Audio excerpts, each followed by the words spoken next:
Hello everybody and welcome back to my latest video.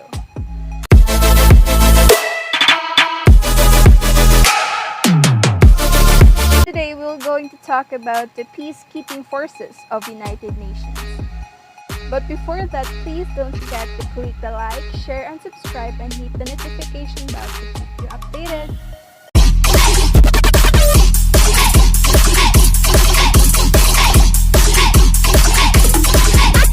The United Nations is an international organization founded in 1945 after the Second World War. There were only 51 countries that time which are committed to maintain international peace and security, developing friendly relations among nations, and promoting social progress, better living standards, and human rights.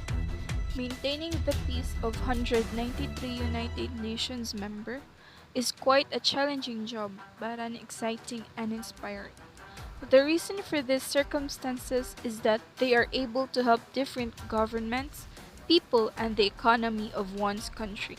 I am given a chance to be part on a mission wherein we are going to be a peacekeeping officer in which we are tasked to help both countries to be at peace, to protect their people, to avoid conflicts in the near future, and to resolve the conflicts they are in.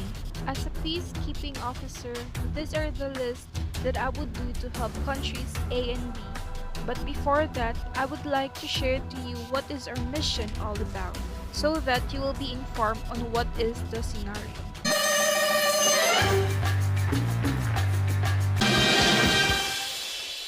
Countries A and B have been at war against each other for 50 years over a big area of land that is located in their borders. The land consists of rainforest, suitable farmlands, and rich mineral resources. It is also suspected to have oil reserves underground. The community that lives in this area is composed of people who have never been clear about their national loyalties, for the simple reason that they do not recognize these borders. They have been living in the area long before countries A and B had national territories.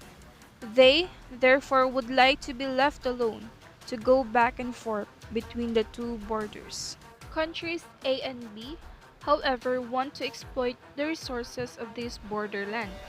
They started supporting leaders in this community, secretly at first, but later on with open economic assistance. This association created tensions within the community that soon worsened into open factional rivalries between its leaders. The factional rivalry started over how assistance was to be shared and then moved to composition over elected positions. The rivalry took a turn for the worse when countries A and B began supplying their allies with arms and military training, especially after they both realized the security problems this borderland caused. It did not take long before conflict between the two factions came out in the open. This mini-war spread and seriously affected the community, dividing families and pitting friends and relatives against each other. And then suddenly, the two countries were sending their armies into the border, supposedly to help keep this peace, but in reality, to fight alongside their local allies. The war was intense. Thousands perished and were injured, but what was clear was that no side was winning. Eventually, exhausted by the war, countries A and B began to realize how much resources they wasted in this war. The protagonists agreed to temporary truce. They also asked the help of the United Nations in terms of bringing in a peacekeeping force to stand between the two sides and negotiate how to turn the truce into a lasting peace. So that was the scenario, and these are the lists that I have made in order to help countries A and B on their rivalry.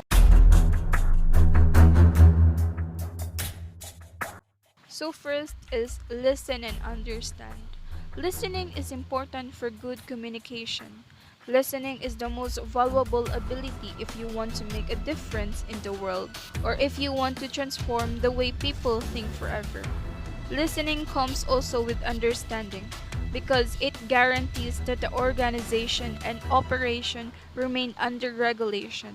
This can resolve any conflicts to happen. There is this quote: "The most basic of all human needs is the need to understand and to be understood. The best way to understand people is to listen to them," by Ralph Nichols.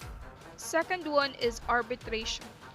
This is commonly practiced method of resolving conflicts. It is one of the types of alternative dispute resolution that provide parties to an alternative way on how to end conflicts.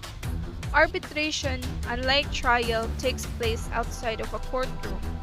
The parties choose a neutral third judge known as an arbitrator, agreed in advance to follow the arbitrator's decision, and then attend a meeting where both sides will submit facts and testimony. The verdict of the arbitrator is normally binding, and courts seldom revisit it. So the last one is I would construct mechanisms that promote peace and justice. When we spend so much of our time trying to solve structural challenges, perhaps the only solution is to build peace mechanisms. This is refreshing because it focuses on the solution rather than the problem. It opens up new opportunities for peace, and by nature, a peace structure produces something new. This isn't trying to fix the issue, it is looking at new options. So, as a peacekeeping officer, these are the things that I would do to help countries to be at peace, to protect their people, to avoid conflicts in the near future, and for other generations to see a peaceful and quiet country.